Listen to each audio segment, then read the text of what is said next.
इस वीडियो में हम लोग यहाँ पे यूनिट 3 को कंप्लीट करेंगे, दैट इज़ पर्सनालिटी। ठीक है, ये ऑर्गेनाइजेशनल बिहेवियर का यहाँ पे टॉपिक है। यूनिट नंबर 3 को कंप्लीट पूरा इस लेक्चर में करेंगे। तो सबसे पहले हम लोग फर्स्ट में देखेंगे डेफिनेशन ऑफ पर्सनालिटी। तो personality means how a person affect others and how he understands and views himself as well as the pattern of inner and outer measurable test and the person situation interaction. ठीक है, तो ये क्या कहता है, personality क्या होती है, इफेक्ट करती है। मतलब एक पर्सन, हाउ वो पर्सन मतलब जो भी एक पर्सन है वो किसी भी अदर को यहाँ पे किस प्रकार से अफेक्ट करता है। और यहाँ पे पर्सनालिटी मीन्स, या फिर ऐसे शॉर्ट टाइम में कह सकते हैं कि पर्सनालिटी एक पर्सन का क्या होता है, बिहेवियर होता है। ये कोई किसी भी ऑर्गेनाइजेशन में या फिर किसी भी इन्वायरमेंट में, सोसाइटी में किस प्रकार से किसी भी चीज़ को देखकर उस पर रिएक्ट कैसे कर रहा है। ठीक है, उस प्रकार से रिएक्ट कैसे कर रहा है, तो उसको हम लोग यहाँ पे पर्सनालिटी कहते हैं। तो यहाँ पे कुछ यहाँ पे आपके डेफिनेशन हो जाएंगे। देखिए स्टीफन पी रॉबिन्स का ये आपका डेफिनेशन हो जाएगा, आप लोग इसको पढ़ लीजिएगा। तो personality can be defined as those inner psychological characteristic that both determine and reflect how a person responds to an environment। ठीक है, जो इन्वायरमेंट होता है, इन्वायरमेंट या सोसाइटी में किस प्रकार से किसी भी चीज़ को लेकर पर्सन जो है किस प्रकार से रिस्पॉन्ड कर रहा है या फिर रिएक्ट कर रहा है, उसी चीज़ को हम यहाँ पे पर्सनालिटी कहते हैं। अब हमारा नेक्स्ट टॉपिक है कि डिटर्मिनेंट्स ऑफ पर्सनालिटी। देखिए यहाँ पे हेरिडिटी होती है, मतलब कि जो भी आपके यहाँ पे हेरिडिटी, जो भी आपके पेरेंट्स से मिले हैं वो सारी चीज़ें, तो हम लोग यहाँ पे हेरिडिटी कहते हैं। जैसे कि पर्सनालिटी आपसे पेरेंट्स से भी इनहेरिट की जाती है, कि जैसे जीन्स से होता है तो उसको हम लोग यहाँ पे हेरिडिटी में डालते हैं। जैसे कि यहाँ पे एक है कि लाइक फादर लाइक सन और लाइक मदर लाइक डॉटर। ठीक है, तो यहाँ पे बहुत ज़्यादा ये वायरल कोट है, आप लोग इसको पढ़ लीजिएगा। तो ये हेरिडिटी का मतलब होता है कि जो भी हमें हमारे पेरेंट्स से मिलती हैं चीज़ें, उसको हम यहाँ पे हेरिडिटी करते हैं, उसको पर्सनालिटी में इंक्लूड करते हैं। इसके बाद यहाँ पे सेकेंड पॉइंट यहाँ पे आता है कि इन्वायरमेंट्स भी हमें सिखाता है, या फिर इन्वायरमेंट से भी हम लोग यहाँ पे पर्सनालिटी को इनहेरिट करते हैं। इसका मतलब क्या हुआ कि इन्वायरमेंट का कल्चर कैसा है, उस प्रकार से अपने आप को यहाँ पे हम लोग कस्टमाइज करते हैं, उसको भी यहाँ पे पर्सनालिटी में उस पर भी बहुत ज़्यादा इफेक्ट करता है। आपका इन्वायरमेंट कैसा है, ठीक है, आपके जो आस पड़ोस वाले कलीग हैं वो किस प्रकार से रहने वाले। जैसे कि यहाँ पे लिखा गया है कि इन्वायरमेंट यहाँ पे comprises of culture, family, social and situational factors. ठीक है, कि किस कौन से सिचुएशन में किस प्रकार से रिएक्ट कर रहा है, रिस्पॉन्स कर रहा है, उसी चीज़ को पर्सनालिटी कहते हैं। तो सिचुएशन में किस प्रकार से रिएक्ट कर रहा है उसको हम यहाँ पे इन्वायरमेंट में डालते हैं, कि इन्वायरमेंट्स के अकॉर्डिंग हम लोग यहाँ पे अपने पर्सनालिटी को डेवलप करते हैं। ठीक है, अब इन्वायरमेंट में भी दो चीज़ें आती हैं, एक तो कल्चर इन्वायरमेंट, एक फैमिली इन्वायरमेंट। कल्चर में क्या होता है, culture is sum total of learned beliefs, ठीक है, वैल्यूज एंड कस्टम्स। इसका मतलब क्या हुआ कि कल्चर में रह के जो कल्चर जो सिखाता है उसको पर्सनालिटी एक देती है, तो यहाँ पे उसका कल्चर हो जाएगा। फैमिली मतलब कि फैमिली में रह के वो किस प्रकार से यहाँ पे इन्फ्लुएंस, फैमिली या जैसे यहाँ पे लिखा गया कि families influence the behaviour of a person specially in the early stages. The nature of such influence will depend upon the following factor, जैसे कि socio economic level of family, यहाँ पे फैमिली साइज, बर्थ ऑर्डर, और यहाँ पे race, religion, parents, educational level and geographical location. ठीक है, यहाँ पे ये सारी चीज़ें आपकी फैमिली में आ जाएंगी। ठीक है, एनवायरनमेंट के सब पार्ट में यहाँ पे फैमिली में आ जाएगा पर्सनालिटी के लिए, डिटर्मिनेंट्स ऑफ पर्सनालिटी में। अब यहाँ पे सी जो थर्ड पॉइंट हो जाएगा सोशल।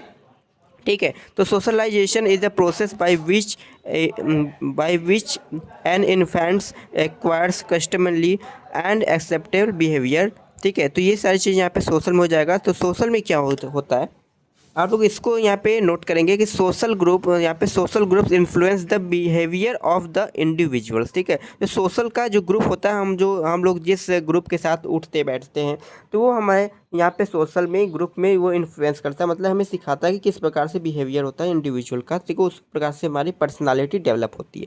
इसके बाद सिचुएशनल में क्या होता है कि सिचुएशन में क्या होता है कि situation factor also play a very important role in determining the personality of a person. Life is a collection of experiences.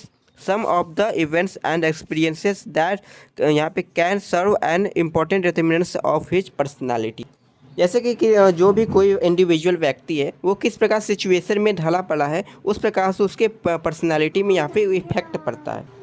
अब कुछ यहाँ पे थ्योरीज होते हैं और पर्सनालिटी के, जैसे कि यहाँ पे फर्स्ट है कि टाइप थ्योरी और यहाँ पे सेकंड है आपका ट्रेट फैक्टर थ्योरी।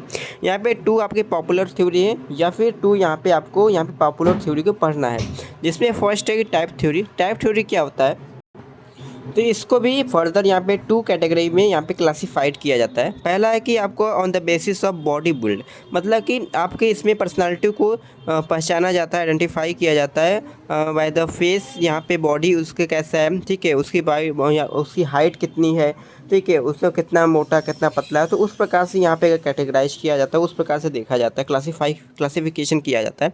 तो उससे हम लोग कहते हैं कि on the basis of body build, ठीक है, ये टाइप थ्योरी में आ जाएगा। इसका सेकेंड पार्ट वहीं पे है कि साइकोलॉजिकल फैक्टर, जैसे कि यहाँ पे इसको फर्दर टू कैटेगरीज में कैटेगराइज किया गया है। एक है कि इंट्रोवर्ट एंड एक्सट्रोवर्ट, ठीक है, इंट्रोवर्ट को यहाँ पे एक्सट्रोवर्ट में यहाँ पे कैटेगराइज किया गया। तो ये इसमें क्या होते हैं कि extroverts by nature are more oriented towards other people, जो कि अपने जो फ्रेंड्स सर्कल बहुत ज़्यादा जल्दी से बना लेते हैं, उसको हम लोग एक्सट्रोवर्ट कहते हैं। और event and objects whereas introverts have greater sensitivity and are more concerned about feelings and are happier dealing with abstract things, ठीक है। तो ये हमारे यहाँ पे टाइप थ्योरी की यहाँ पे टू यहाँ पे सब पार्ट्स हो जाएगा। और जो सेकेंड थ्योरी है वो ट्रेट फैक्टर थ्योरी, ये क्या होता है, क्वांटिटेटिव, यहाँ पे क्वांटिटेटिव अप्रोच को ये फॉलो करता है। और जबकि जो टाइप थ्योरी जो था वो यहाँ पे क्वालिटेटिव यहाँ पे अप्रोच को फॉलो कर रहा था, ठीक है। वहाँ पे क्वालिटी को देखा जाता था, यहाँ पे प्रायोरिटी दी जाती थी, यहाँ पे क्वांटिटी की प्रायोरिटी दी जाती है, उसको यहाँ पे फॉलो किया जाएगा। इसमें क्या है कि approach to the study of personality according to this theory an individual's personality is composed of definite predisposition attributes called traits, ठीक है। तो ये ट्रेट्स की डिफिनेशन हो गई। तो इसमें क्या होता है कि आपके यहाँ पे क्वांटिटेटिव ये अप्रोच को फॉलो करता है। तो ये हमारा यहाँ पे ट्रेट थ्योरी हो जाएगा। ट्रेट थ्योरी के यहाँ पे दो यहाँ पे इंपॉर्टेंट जो यहाँ पे है इसके थ्योरी हैं कि आलपोर्ट्स के थ्योरी है, और यहाँ पे जो सेकंड थ्योरी है रायमंड की थ्योरी। इसमें यहाँ पे 6 कैटेगरी है, ठीक है। तो यहाँ पे 6 कैटेगरीज में यहाँ पे डिफाइन किया गया है कि रिलीजियस, यहाँ पे सोशल, इकोनॉमिक, पॉलिटिकल, और यहाँ पे एस्थेटिक एंड थ्योरेटिकल, और यहाँ पे थ्योरेटिकल अप्रोच हो जाएगा as common traits which can be use to compare people, ठीक है। इसमें कंपेयर पीपल को किया जाता है कि इन दिस यहाँ पे जो भी आपके यहाँ पे 6 वैल्यूज दी गई हैं, इस पर हम लोग कंपेयर करते हैं 2 पीपल को, ठीक है, उसके पर्सनैलिटी को। अब हम लोग यहाँ पे देखेंगे कि रेमंड कैटल का थ्योरी क्या है, also developed a similar set of traits by using psychological test, ठीक है। तो ये जो बेस्ट होता है वो साइकोलॉजिकल टेस्ट होता है, ठीक है। इसमें कि आपको सेट ऑफ यहाँ पे क्वेश्चंस दिए जाते हैं, उसमें आपको बस यस और नो का टिक करना पड़ता है, उसके हिसाब से आपका पर्सनालिटी का यहाँ पे चेकअप होता है, उससे हम लोग यहाँ पे साइकोलॉजिकल टेस्ट बोलते हैं। तो ये सारी यहाँ पे हो जाएगा आपका थ्योरी। और यहाँ पे इसमें हो जाएगा आपका कि personality and are usually determined by the underlying source threads. Cattell also identifies numerous source threats such as affectothymia और यहाँ पे गुड नेचर एंड ट्रस्टवर्थली, ठीक है। तो ये सारी चीज़ें आपकी हो जाएगी। अब यहाँ पे जो एक इम्पॉर्टेंट आपका यहाँ पे आता है टॉपिक, वो है यहाँ पे बिग 5 पर्सनालिटी ट्रेट्स, ठीक है। तो बिग 5 क्या होता है, यहाँ पे ओशन से आप याद कर सकते हैं, OC2 हो गया, 3 4 5, ठीक है। ओशन मतलब होता है कि यहाँ पे ओपननेस टू एक्सपीरियंस, और यहाँ पे C मतलब होता है कि ये आपका C मतलब होता है कॉन्स्टिट्यूशनेस, और यहाँ पे एक्स्ट्रा वर्जन हो जाएगा एग्रीबलनेस, और यहाँ पे न्यूरोटिज्म, ठीक है। तो ये सारी चीज़ें आपकी यहाँ पे ओशन मॉडल में होती हैं, यानी कि बिग 5 पर्सनालिटी ट्रेट्स को आप लोग इस प्रकार से याद कर सकते हैं। और इसको शॉर्ट फॉर्म में बोला जाता है कि the 5 factor model that is FFM, ठीक है, FMM बोला जाता है। तो ये सारी चीज़ें आपकी हो जाएंगी, ये आपका थ्योरी हो जाएगा। अब हम लोग यहाँ पे बढ़ते हैं कि MBTI, ठीक है। MBTI क्या होता है, यहाँ पे मेयर्स बिग्स और टाइप इंडिकेटर। इसमें क्या होता है कि the Myers Briggs type indicator that is MBTI personality framework is the theory of personality types that helps managers with job placement, conflict management, team building and career development. ठीक है, तो यहाँ पे इसमें कौन कौन से यहाँ पे करता है, हेल्प करता है, वो जॉब का प्लेसमेंट में, कॉन्फ्लिक्ट के मैनेजमेंट में, टीम बिल्डिंग में एंड करियर डेवलपमेंट में ये हेल्प करता है। इसके बाद व्हाट इज़ द BMTI, तो आप लोग इसको आप लोग पढ़ लीजिएगा। ठीक है, ताकि ये वीडियो बहुत ज़्यादा लंबा बन जाएगा। तो ये सारी चीज़ें हो जाएगी कि ये हो जाएगा MBTI क्या होता है, तो आप लोग यहाँ पे इस नोट्स से पढ़ लीजिएगा। तो उसी में हो जाएगा MBTI में, तो ये सारी चीज़ें हो जाएगी। तो each employees has been asked to take the MBTI test which has 4 scales with 2 possible choices for each scale. ठीक है, इसमें आपके 4 स्केल्स होते हैं, इसमें 2 पॉसिबल चॉइसेस होते हैं for each scale. The mix of these preferences determines an employee's psychological type. The human resource management, ठीक है, तो ये हो जाएगा the human resource manager can create the best teams by understanding the difference skills. ठीक है, तो ये पूरा जो बेस्ट होता है आपके साइकोलॉजिकल टेस्ट की बेस्ट होता है। ठीक है, MBTI एक टेस्ट है। और इसमें देखेंगे नेक्स्ट टॉपिक है meaning of locus of control. ठीक है, इसमें क्या होता है, locus of control refers to one's assumption about responsibility for good and bad events। ठीक है, even every person during his lifetime comes across some good and some bad outcomes। ठीक है, and some bad outcomes while he acts to maximize the possibility of good outcomes and enjoys the success of his life, he tries to minimize the possibility of bad outcomes। ठीक है, तो ये सारी चीज़ें हो जाएगी आपकी लोकस कंट्रोल में। आपके यहाँ पे 2 टाइप्स के होते हैं, एक इंटरनल लोकस ऑफ कंट्रोल और एक सेकेंड होता है external locus of control. Internal locus of control में हो जाएगा कि when a person believes that he or she is able to act so as to maximise the possibility of good outcomes and to minimise the possibility of bad outcomes, he is said to have internal locus of control. ठीक है, तो इसमें ये सारी चीज़ें हो जाएगी। External locus control में भी ये सारी चीज़ें हो जाएंगी।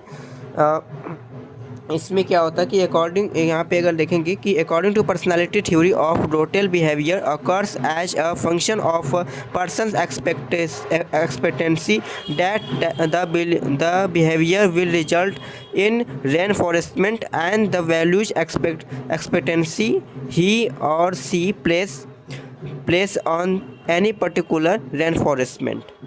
हम लोग देखने वाले कि type A and type B। देखो पर्सनालिटी जो होती है वो 2 टाइप्स की होती है, एक टाइप A टाइप की और एक टाइप B टाइप की। तो one dimension of personality that is getting attention but from organizational as well as medical researchers is the type A and type B behavior profiles। ठीक है, a person exhibiting type A behavior is generally restless, impatient, with a desire for quick achievement and perfectionism। तो यहाँ पे type B में क्या हो जाएगा, तो type B is much more easy going, relaxed about time pressure, less competitive and more philosophical in nature। Type A behavior profile tends to be obsessive and managers with such behavior are hard driving detail oriented people with high performance standards। तो type B persons on the other hand do put in extra efforts in order to meet a deadline but do not feel pressurized। Type A personality typifies a person who is always in a, ठीक है, तो हरी हो जाएगा। इसके बाद ये सारी चीज़ें हो गई। इसके बाद हम लोग डिफ्रेंशिएशन देखेंगे, इसमें difference between type A and type B personality. Type A में क्या होता है कि are always moving, walking and eating rapidly. और टाइप बी में हो जाएगा never suffer from a sense of time urgency with its accompanying, यहाँ पे इम्पेंशन हो जाएगा। सेकेंड पॉइंट में हो जाएगा fill इम्पेंशन with the rate at which most events take place। और इसमें ये सेकेंड पॉइंट में हो जाएगा, ये यहाँ पे डिमांडेड बाय अ सिचुएशन हो जाएगा।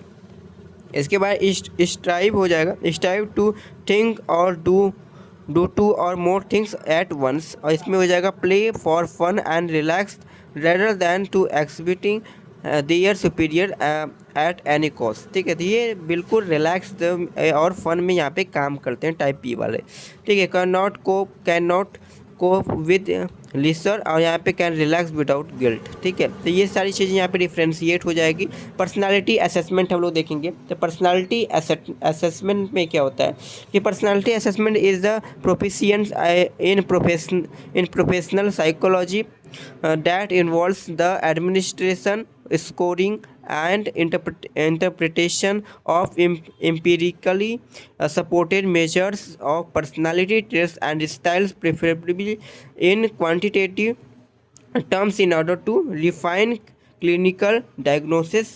एंड यहाँ पे ये सारी यहाँ पे 2-3 पॉइंट्स हो जाएगा। असेसमेंट मेथड भी आपका यहाँ पे ये सारी चीज़ें हो जाएंगी। तो ये रहा आपका यहाँ पे पर्सनालिटी यूनिट नंबर 3 यहाँ पे कंप्लीट हो चुका है। इसके बाद के हम लोग यहाँ पे यूनिट नंबर 4 एंड 2, 6 तक हम लोग इसी प्लेलिस्ट में कंप्लीट कर रहे हैं।